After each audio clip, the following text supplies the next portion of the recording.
Continue to follow this. The Inflation Reduction Act passing in the House, awaiting President Biden's signature.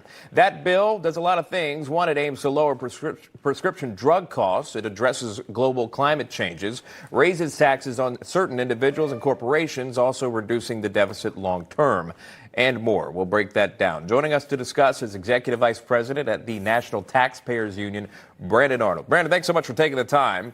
I tried to break down as best I could right there at the beginning how much is in it. There obviously is a lot, including the IRS agents, et cetera, beefing up that department. I'm curious to know, in general, what are your biggest takeaways from the passage of this bill? Well, I think it's an absolute train wreck of a piece of legislation right now. I mean, you stated the purported goals, but in truth, the reality is most of those goals won't be achieved. Things like deficit reduction, because it relies on so many budgetary gimmicks and so many opportunities for Congress to skirt these budgetary restraints and actually spend a lot more money. So I don't think it'll save a nickel when it comes to deficit reduction. I don't think it'll lower prescription drug prices. That's one of the biggest claims they've made. The provisions that they use to lower drug prices, incidentally, won't take effect until 2026. So anyone looking for any kind of short-term relief ain't going to get it. But here's the thing, this Congressional Budget Office says that while some of drug prices will lower as a result of this act, others will increase.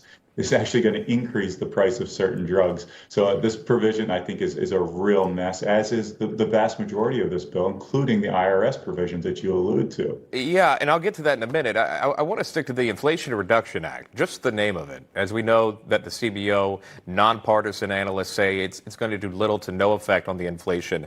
The title of that, is that misleading?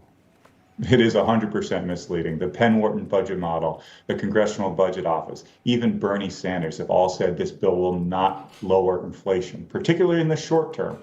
And one of the reasons is because they pretend like they're going to be fiscally responsible down the road. The budgetary cuts, the reductions in spending and so forth don't take place until years and years into the future.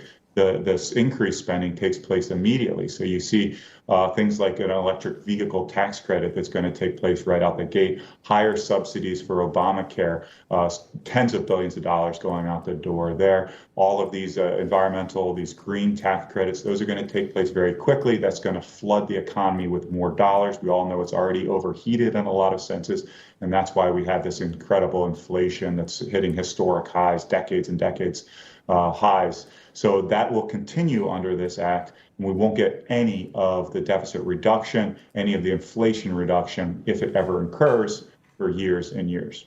We'll close on this if we can. The $80 billion in that bill allocated for the IRS, it's going to be used, part of it, to modernize their systems, to boost cybercrime investigations, and then the big one here, adding roughly 87,000 new IRS agents. Give me your thoughts on that. We'll close there.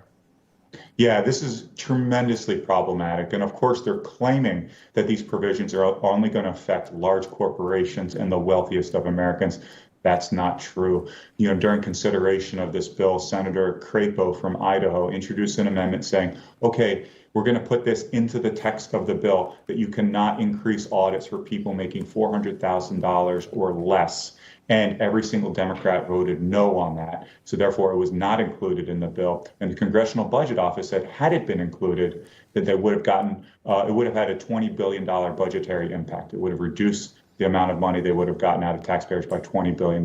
So it's pretty clear to the Congressional Budget Office that $20 billion are going to come out of people making $400K or less. A lot of those folks, small businesses, hardworking Americans, people that are trying to do their best and pay their fair share, but they're going to be looking at more audits and more letters coming from the IRS once this bill becomes law. Just to be clear, 87,000 not all of them are going to be armed. So I want to make sure the viewers understand that. That could be a scary moment. No, there's a special division that would be armed. But again, not all 87,000 of them. Brandon Arnold, thank you so much for joining us. Good to see you. We appreciate your time. Thank you. Got it. Meanwhile, this